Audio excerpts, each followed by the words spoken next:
जो स्टूडेंट्स असी पढ़ रहे सी बिग ओ फंक्शन, इस दी एक होर एग्जाम्पल लैने।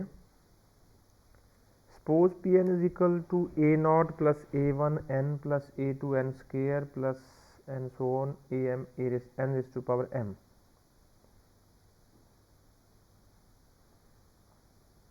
ये साडा पी एन फंक्शन है। Suppose that degree of Pn is equal to m, then we have to prove that Pn is big O of n raised to power m। जेकर असी n greater than equal to 1 लईए तो 1 is always less than equal to n square n cube and so on। ਜਦੋਂ n ਦੀ ਵੈल्यੂ 1 ਜਾਂ 1 ਤੋਂ ਵੱਡੀ ਹੋਏਗੀ ਤਾਂ ਇਹ ਆਇਡੈਂटिटी कंडीशन ट्रू है।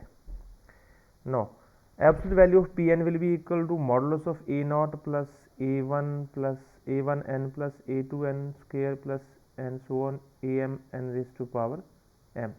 जेकर असी n ਦੀ वैल्यू 1 ਤੋਂ ਘੱਟ ਲੈਂਦੇ ਤਾਂ ਫਿਰ ਇਹ ट्रू नहीं होना सी, यानी कि फिर की होना सीगा,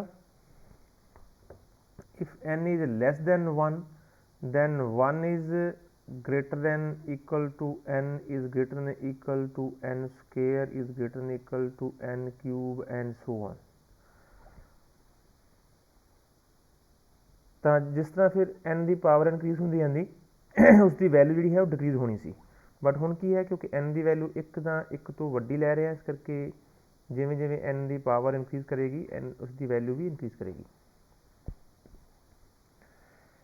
Pn modulus is equal to a naught plus a1 n plus a2 n square plus am n raised to power m modulus। modulus the property use करिए तो इनिया सारिया टर्म्स का अलग अलग modulus हो जाएगा। less than equal to modulus of first term plus modulus of second term plus modulus of third and so on modulus of last term। ਹੁਣ ਅਸੀਂ ਇਸ ਦੇ ਵਿੱਚ ਜਿਹੜੇ ਕੋਫੀਸ਼ੀਐਂਟ ਨੇ अलग अलग टर्म्स ਦੇ ਅਸੀਂ ਇਹਨਾਂ ਨੂੰ अलग अलग कर ਲਾਂਗੇ क्योंकि n इज़ ऑलवेज पॉजिटिव। ਅਸੀਂ ग्रेटर दैन इक्वल टू 1 ਲੈ ਰਹੇ, it means n is positive. तो modulus of a naught a1 n ਦੇ मॉडुलस ਨੂੰ ਲਿਖਾਂਗੇ modulus of a1 into n plus modulus of a2 into n square and modulus of an into n raise to power m। क्योंकि n positive है इसलिए n ਦੀਆਂ ਸਾਰੀਆਂ powers भी positive ਹੋਣਗੀਆਂ। ਅਸੀਂ ਫਰਦਰ ਲਿਖ ਸਕਦੇ ਹਾਂ a not modulus into 1 a1 modulus into n a2 modulus into n square and so on. क्योंकि 1 is less than n square n cube n raise to power m, ਤਾਂ ਸਾਰੀਆਂ term ਜਿਹੜੀਆਂ ਹੈਗੀਆਂ ਨੇ ਉਹ n raise to power m ਤੋਂ ਲੈਸ ਹਨ। ਲੈਸ then equal to ਅਸੀਂ ਲਿਖਾਂਗੇ this all these terms is less than equal to a naught n raised to power m a1 n raised to power m, क्योंकि 1 is less than n raised to power m, n is less than n raised to power m, n square is less than n raised to power m and so on। ਤਾਂ ਅਸੀਂ ਕੀ ਕਰਾਂਗੇ ਇਹਨਾਂ ਸਾਰਿਆਂ ਵਿੱਚੋਂ n raised to power m common ਲੈ ਲਓ ਤਾਂ ਕੀ ਆ ਜਾਏਗਾ a naught modulus plus a2 modulus plus am a2 modulus plus am modulus। Suppose this is a constant c where c is equal to a naught modulus plus a1 modulus a2 modulus and am modulus। So this means modulus of Pn is less than equal to c modulus of n raised to power m whenever n is greater than equal to 1। This means Pn is a big O of n raised to power m, यानी कि growth of Pn is always less than equal to n raised to power m।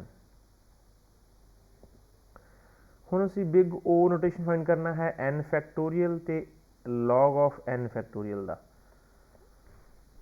n एक natural number है तो n फैक्टोरियल की definition के according की है 1 इंटू 2 इंटू 3 इंटू n। क्योंकि n नेचुरल नंबर है therefore 1 is less than 2 less than 3 less than 4 less than equal to n।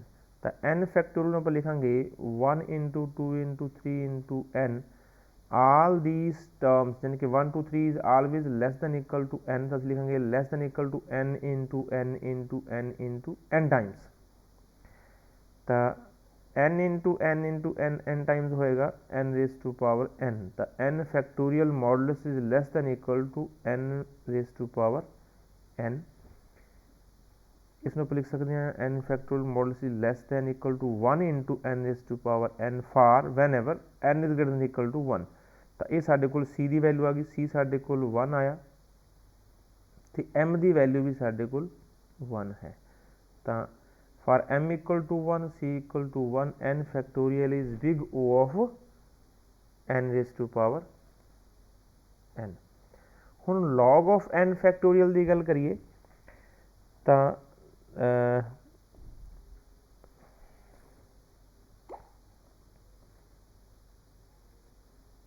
ਇਸ ਨੂੰ ਆਪਾਂ ਲਿਖ ਸਕਦੇ ਹਾਂ n factorial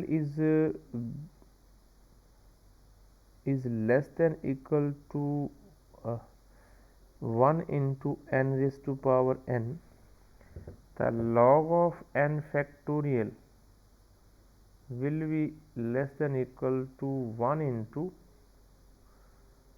log of n raised to power n। ये जी पावर है अगे आ जाएगी less equal to n log of n, तो log of n factorial is big O of n log n। Next असी बिग O एस्टीमेट दसना है इस फंक्शन का fn, where fn is equal to 3n log of n factorial plus n square plus 3 log n। तो असी इस example दे which log of n factorial use किया, this is O big O of n log n। तो इसका big O function है log n factorial is O big O n log n। जे असी n greater than equal to 1 लैने आ than 1 is less than equal to n less than equal to n square n cube and so on, then fn will be equal to fn हर की है modulus of fn modulus of 3n log of n factorial plus n square plus 3 log of n modulus. तो इन्होंने दोनों terms का modulus अलग अलग हो जाएगा, लेस दैन इक्वल टू असी प्रॉपर्टी यूज़ करांगे। Then this is also less than equal to 3n, क्योंकि n फैक्टोरियल जोड़ा है this is less than equal to log of n factorial जोड़ा है वो है less than equal to n log n, तो this is less than equal to n log n। इसमें आप लिखांगे दिस इज n स्केयर, तो 3n नो आप लिखांगे is less than equal to 3n square log n, क्योंकि n positive है greater than equal to 1, इस करके सारे ही पॉजिटिव टर्म्स होंगे, पॉजिटिव टर्म का मॉडुलस जोड़ा है वो पॉजिटिव होएगा। 3n ये बन जाएगा 3n square log of n plus 4n square log of n, तो 3 plus 4 7 into n square log of n। तो इस fn का जो बिग O है वो की होएगा n square log n for m equal to 1 and c equal to 7। Next example है साढ़े कोल फंक्शन है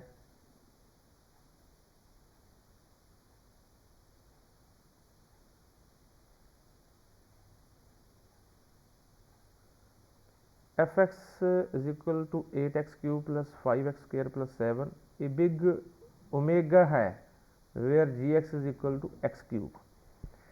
जेकर असी x पॉजिटिव और इक्वल टू 0 लैने then x square is also positive, then fx is equal to modulus of fx is equal to 8x cube plus 5x square plus 7 and this is greater than equal to 8x cube. असी दो term छड़ देने क्योंकि x positive है, 5x plus square plus 7 भी positive होएगा और equal to therefore modulus of fx is always greater than equal to 8x cube. इसमें आप लिख सकते हैं modulus of fx is greater than equal to 8 into modulus of x cube. साडा gx साडा x क्यूब है, fx साडा दिता है सानू, तो इस दे लई जो असी m इक्वल टू 0 लैने यानी k इक्वल टू 0 लैने तो c साडे कोल 8 आ रहा है। Then for every x positive और equal to 0 we can find a constant c which is equal to 8 such that modulus of fx is always greater than equal to 8 times modulus of gx. Therefore fx is big omega of gx. तो ये students कुछ function सी big O which is most important big omega. तो next असी कल नवा lesson start करांगे discrete numeric functions.